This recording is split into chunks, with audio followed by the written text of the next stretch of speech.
और मेरे भाइयों, कुर्बानी के हवाले से मुआशरे के अंदर आपको पता है बड़ा फितना माशाअल्लाह।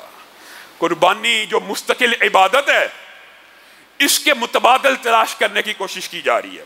ये शाइरिल्लाह के मुखालफ लिबरल माफिया के लोग, आपने कभी ईमानदारी से बताइए, चलें प्यार से इनसे मुहातब होते हैं, कभी ईमानदारी से बताइए इन्होंने ये कहा आईफोन ना लें, गरीब की बेटी को जहेज दे दे, कभी कहो आईफोन ना लें, कभी कहो लाख रुपए वाला मोबाइल ना लें, कभी कहो 2 लाख की एलसीडी ना लें, कभी कहो पीसी और रवारी में खाना ना खाएं, कभी कहो वैलेंटाइन डे के ऊपर लाखों अरबों रुपया ना उजाड़ें, कभी कहो कि ये इन फजूल रस्मों रिवाजों के ऊपर पैसे ना लगाएं, गरीबों की जहेज बना लें, कूलर लगा दें।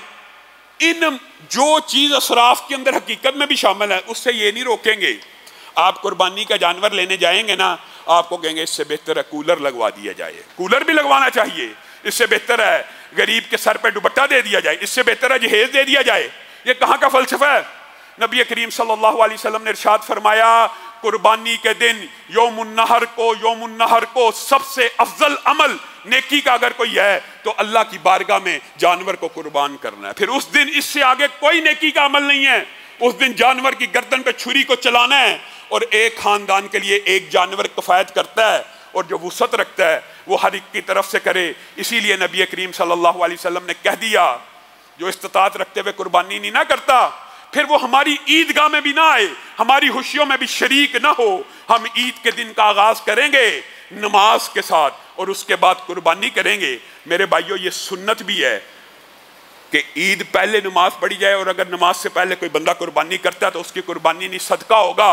नमाज की अदायगी के बाद कुर्बानी करना यह सही सुन्नत से भी साबित है। और दूसरी बात, मुआशरे में ये बात फैलाई जाती है, ये जी कुर्बानी जो है ये जी फर्ज है, वाजिब है, सुन्नत है। क्या है? नबी करीम जितनी देर जिंदा रहे, एक दफा भी मदीना में उन्होंने कुर्बानी का नागा नहीं किया।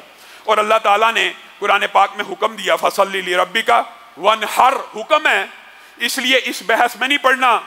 आपको पता है हजरत इब्राहिम को भी इंशाल्लाह ईद के खुतबे में बयान करेंगे, हजरत इब्राहिम को भी शैतान ने 3 मरतबा के रोका था कुर्बानी से। आपको भी आजकल के शयातीन कुर्बानी से रोकेंगे और बड़े खुशनुमा मुगालते डालेंगे। उनको भी बड़ा खुशनुमा मुगालता डाला था। ये ख्वाब ही है ना इब्राहिम, ख्वाब ही है ना, ख्वाब ही है ना, कौन सी अल्लाह ने बराह रास्त बात कह दी है? इस तरह के मुगालते आज भी डालने वाले शयातीन मौजूद है। कूलर ही है ना, नेकी का ही काम कर रहा है, कूलर लगवा दे, कुर्बानी छोड़ दे। हरगिज नहीं। जो बंदा इस्तिताअत रखता है वो कुर्बानी करे, ये शाइरिल्लाह में से है। और बहुत से मसाइल इस हवाले से हैं, उनमें से बाज़ को आपके सामने रखता हूँ जिनमें इत्तफाक है और कुछ इख्तलाफी हैं, उनको भी जुज़वी तौर पे बयान करूँगा। पहली बात, ला तज़बहू इल्ला मुसिन्ना, आपने जानवर वो लेना है जो 2 दांता हो। इस हदीस का जो ट्रांसलेशन और तर्जमा है वो ये है कि कुर्बानी उसकी नहीं लगती जो 2 दांता ना हुआ हो। इससे मुराद ये है कि जो 4 दांत का है, 6 दांत का है, वो इस हदीस में शामिल है। बाल लोग ये समझते हैं ला तज़बहू इल्ला मुसिन्ना से मुराद है दोंदे के अलावा जानवर नहीं लगता। नहीं, ये कम अज़ कम की हद बयान की जा रही है। इससे ऊपर चोगा हो, छिगा हो, जितना मर्जी बड़ी उम्र का हो, ये कम अज़ कम लिमिट है किसी भी जानवर की कि वो दोंदा हो, उसके बाद अल्लाह की बारगाह में कुर्बानी के लिए लगता है। अलबत्ता जो सदके का जानवर है उसके लिए दोंदा होना शर्त नहीं है। कुर्बानी की शर्त आपके सामने रख रहा हूँ, ला तज़बहू इल्ला मुसिन्ना।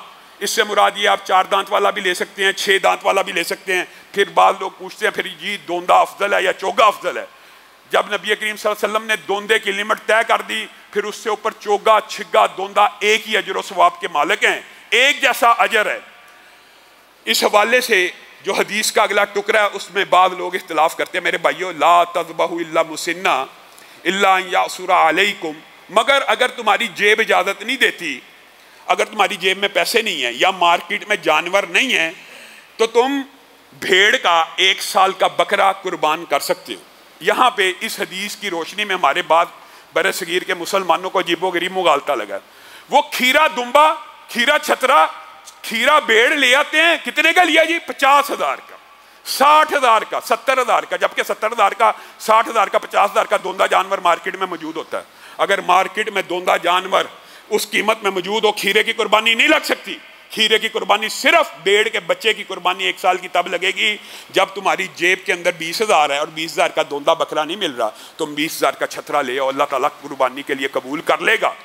या मार्केट आप गए हैं, कोई जानवर अवेलेबल नहीं दोंदा, अब कोई जानवर दोंदा अवेलेबल ही नहीं, तो ये नहीं है कि खीरा बकरी ले आनी है, खीरा बकरा ले आना, खीरा बैल ले आना है, खीरा ऊंट ले आना है, कोई खीरा नहीं लगता सिवाय भेड़ के खीरे के। अगर जानवर मार्केट में मौजूद ना हो, दो शर्तें हैं, अगर मार्केट में जानवर नहीं है या आपकी जेब इजाजत नहीं देती, सिर्फ खीरा भेड़ का बच्चा, यानी भेड़ दुम्बे छतरे में से जो उनका बच्चा, सिर्फ वो लगता है। ये तो इत्तफाकी एक मसला है। इसी तरह जो इत्तफाकी मसाइल हैं उम्मत में वो ये हैं कि बकरा या कुर्बानी का जानवर जिसको आप करना चाहते हैं, ऊंट गाय बकरे में से, छतरे में से, वो लंगड़ा ना हो, वो काना ना हो, वो लंगड़ा ना हो, वो काना ना हो, इतना कमजोर ना हो, बीमार ना हो कि हड्डियों में गूदा ना हो, खड़ा हो, कपकपार है, कमजोर है, इन जानवरों की कुर्बानी नहीं लगती। हाँ, अलबत्ता जिसका मामूली सा कान कुतरा हुआ हो, मामूली सा सींग टूटा हुआ हो, ये इस बारे में उलमा की दो राय हैं। और जो सहाबा और ताबीन का इस हवाले से मौक़िफ़ था कि मामूली कुतरा व कान है, मामूली कुतरा व सींग है, उसकी कुर्बानी लग जाएगी। हत्ता कि एक ताबी ने तो यहाँ तक कह दिया आधा कान, मामूली से मुराद नबी करीम की आधा कान और आधा सींग था, यानी आधे कान तक की सहाबा और ताबीन में से बाद इजाज़त देते हैं। और बाद लोग वो ये कहते हैं कि बिल्कुल ही कुतरा ना हो, ये बात दुरुस्त नहीं है हमारी नज़र में। हल्का मामूली सा कान के ऊपर टैग का निशान लगाने के लिए मामूली कट है, छोटा मोटी खराश है, छोटा मोटा सींग टूटा हुआ है, वो जानवर लग जाएगा। अलबत्ता वो ऐब नहीं होने चाहिए, काना, लंगड़ा, कमज़ोर इस हद तक, बीमार इस हद तक कि बीमारी वादे हो, उसकी कुर्बानी नहीं लगती। आगे दो मसले ऐसे हैं जिनमें लोग ये समझते हैं, अच्छा ये भी बात आज मैं वादे करना चाहता हूँ कि ये जी कोई बड़ा मारकतुल आरा मसला है अहले हदीसों और हनफियों के माबैन। कोई अहले हदीस हनफियों का मसला नहीं है, इसके अंदर अहले हदीस में भी आपस में बाद उलमा की राय मुख्तलिफ है, इसी तरह हनाफ में भी बाद उलमा की राय मुख्तलिफ है। ये दलाइल की बात है, जिसको जो दलील समझ आ जाए, अच्छी लग जाए, वो उस दलील को कबूल कर ले। वो मसला क्या है? वो जी मसला है जी कट्टे की कुर्बानी का। जी कट्टे की कुर्बानी लगती है कि नहीं? आज चंद दलाइल आपके सामने रखने हैं, जिसको पसंद आए, जिसको यह मौक़िफ़ अच्छा लगे कबूल करे, कोई किसी को तानो तशनी नहीं है, और जो दूसरे मौक़िफ़ पे राज़ी है वो अपना ले। मेरे भाइयों, पहली बात समझने की ज़रूरत है कि अल्लाह रब्बुल इज़्ज़त ने जो जानवर हलाल पैदा किए हैं, हलाल जानवर, क्या सबकी कुर्बानी होती है? ये बात अगर समझ आ जाएगी तो मसला हल हो जाएगा। जितने हलाल जानवर हैं, नबी करीम ने क्या फरमाया, जो जूनाब नहीं है, जो जूनाब नहीं है, जिसके दो कार्निवोरस ये कैनाइन टीथ नहीं होते, जो जूनाब नहीं है वो हलाल है, मगर एक को हराम करना था तो नाम लेके कह दिया सिवाय गधे के, वो भी जूनाब नहीं होता लेकिन हराम है। अब मुझे बताएं कि ये जो जूनाब जानवर नहीं है, इनकी तादाद कितनी है? सैकड़ों और हजारों हैं। उनके अंदर हिरन भी शामिल है, नील गाय भी शामिल है, चिंकारा वगैरह, जितने ये जानवर है ये हजारों की तादाद में हैं। क्या इन सब की कुर्बानी लगेगी? हमारे भाई बाद ऐसी अजीबो गरीब दलील देते हैं, कहते हैं जी बहीमतुल अनाम में जो पालतू जानवर कह दिए ना, उन सब की कुर्बानी लग जाएगी। हम कहते हैं अल्लाह ताला ने बहीमतुल अनाम की वजाहत बकर इसनईन, गानम इसनईन, जान इसनईन, माद इसनईन और इबल इसनईन करके मुख्तलिफ जगह पे दे दी है कि यही चार जानवरों के अंदर कुर्बानी रहेगी। वो कहेंगे ये आप कैसे कहते हैं? अल्लाह ताला ने कुरान पाक में इन चार जोड़ों का जिक्र करके बहीमतुल अनाम को वादे किया। आगे से वो क्या दलील देते हैं? नहीं जी नहीं, पालतू जानवर जो भी होगा उसकी कुर्बानी लग जाएगी। अब सिर्फ एक सवाल आपने जहन में रखना है, क्या घोड़ा पालतू जानवर है कि नहीं? घोड़ा पालतू जानवर है ना? क्या घोड़ा हलाल जानवर है कि नहीं? हलाल जानवर है ना? अब बताएं फिर ये घोड़े की कुर्बानी क्यों नहीं करते? जो लोग ये दलील देते हैं कि हर पालतू जानवर की कुर्बानी लगती है तो घोड़े की कुर्बानी लगाएं, घोड़े की क्यों नहीं लगती जी? फिर बात कहेंगे सवारी के लिए, तो ऊंट सवारी के लिए नहीं है, ऊंट की भी सवारी होती है। इसलिए ये दलाइल बोगस हैं और इन दलाइल से इस्तेमाल करके क्या कहा जाता है, ये जी ये कट्टा जो है, ये जो भैंस है, ये हलाल है। और भाई हमने आज तक किसी ने ये नहीं कहा वो हराम है, हलाल जानवर है, हम सब मानते हैं हलाल है। लेकिन क्या हर हलाल जानवर की कुर्बानी जायज़ है? बात सिर्फ ये समझने की जरूरत है, हिरन है, चिंकारा है, नील गाय है, जितने हलाल जानवर हैं सबको पकड़ के कुर्बान कर दिया जाए। घोड़ा है तो क्या कुर्बानी लग जाएगी? हरगिज नहीं। इन्हीं चार जानवरों की कुर्बानी लगेगी, ऊंट की, गाय की, बकरे की और भेड़ छतरा दुम्बे की। ये लफ्ज के साथ भी दुम्बा साबित है, इसलिए इनकी कुर्बानियां लगेंगी और इनकी चाहे नर होगा चाहे मादा होगा उनकी कुर्बानी लगेगी। इसलिए जो कट्टे की कुर्बानी है ये इख्तिलाफी मसला है। कट्टे की कुर्बानी के जो उलमाए अहले हदीस जवाज के कायल हैं, वो दलील ये देते हैं कि ये गाय की एक किस्म है। चूंकि गाय की किस्म है इसलिए ये जायज़ है। मेरे भाइयों, साइंटिफिकली भी ये गाय की किस्म नहीं है, ये बफलो फैमिली है। इनका आपस में इंटरकोर्स वगैरह नहीं हो सकता, अगरचे जेनेटिकली तौर पे कुछ हार्मोन जीन्स एक दूसरे को बाहर फर्टाइल किए जा सकते हैं, लेकिन इनका नेचुरल क्रॉस भी नहीं होता। हत्ता कि जो स्पीशीज़ ऊपर से एक जैसी होती हैं उनका भी क्रॉस हो जाता है, घोड़े और गधे का क्रॉस हो जाता है, क्योंकि स्पीशीज़ एक सी हैं। लेकिन ये जो बफलो और काऊ है अलग अलग स्पीशीज़ है। ये हमारा मौक़िफ़ है, जिस बंदे को कबूल है। और दूसरी बात हम ये समझते हैं एहतियात का तकादा ये, यहाँ तो मार्केट के अंदर गाय मिल नहीं रही और बड़ी मजबूरी बन गई है जी, गायें तो है ही नहीं, अब कट्टा करना है। फिर तो चलो हम सोचें, गौर फिक्र करें, वाफर गाय मौजूद है, वाफर बच्चे मौजूद हैं, आपने क्यों शक के रास्ते के ऊपर चलना है। हाँ, जो उलमा इसको गाय की किस्म समझते हैं, अगर आप उनके दलाइल से मुतमईन है ये गाय जैसी है, ये लुगत में भी गाय है, आप उनकी बात के ऊपर अगर आपका शरअ सदर होता है, मैं हरगिज़ तअस्सुब की बात नहीं करता, अगर उनके दलाइल आपको अच्छे लगते हैं कबूल करें। दूसरा जो बहुत बड़ा इख्तिलाफी मसला ये समझा जाता है, जनाब कुर्बानी कितने दिन है, जनाब कुर्बानी कितने दिन है। अब ईमानदारी से बताइए, ये भी बरे सगीर पाक हिंद का मसला है, अरब का मसला नहीं है। वज़्कुरुल्लाह फी अय्यामिन मादूदातिन फमन तअज्जल फी यौमैनि फला इस्मा अलैहि। आप सिर्फ कुरान की एक आयत ये याद कर लें, आप मुझे बताएं यहाँ पे अय्यामिन मादूदात का जो जिक्र है, अय्याम कितने दिन के लिए होता है अरबी में? यौम एक दिन के लिए, यौमैन 2 दिन के लिए, और अय्याम 3 दिन कम अज कम के लिए। अब अगर अय्याम मादूदात में योम नहर को शामिल करें, आपने ये बात समझनी है, बड़ी आसान है, अल्लाह करे आपको समझ आ जाए।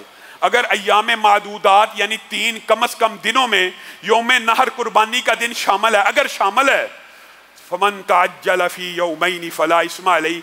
कभी किसी हाजी ने 11 की तारीख को मिना से कूच किया, किस तारीख को करता है, या 12 को या 13 को, किस तारीख को, या 12 को या 13 को। इसलिए इस कुरान की आयत से साबित होता है कि यहां पे अल्लाह ताला दिनों का आगाज 11, 12 और 13 से कर रहा है, 11 से शुरू कर रहा है और 12 और 13 कर रहा है। तो अल्लाह कह रहा है जो 2 दिन रहना चाहे 2 दिन रहे, 2 दिन रहने से बुरा 11, 12 है कि 10 11 है।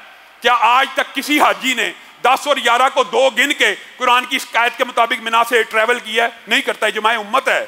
तो ये खामहा तासुब है, खामहा का तासुब। अय्याम मादूदात कम अज कम 3 दिन, और फिर इन 3 दिनों के अंदर करना क्या है? अल्लाह का नाम यहाँ पे ये कह सकते हैं, ये तो जी आपने आयत पढ़ी है, वज़्कुरुल्लाह, अल्लाह का जिक्र करो। जिक्र तो इन अय्याम में हो सकता है।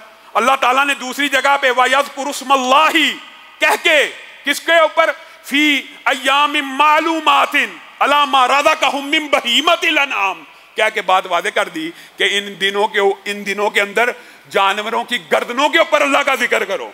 इससे मुराद वो आम जिक्र नहीं है, बल्कि जब जानवर के गर्दन के ऊपर छुरी को चलाओ तब कहो बिस्मिल्लाह अल्लाहु अकबर इन्नी वज्जहतु वजहिया लिल्लज़ी फतरस समावाति वल अर्ज़ हनीफम। ये इब्राहिम की दुआ पढ़नी है।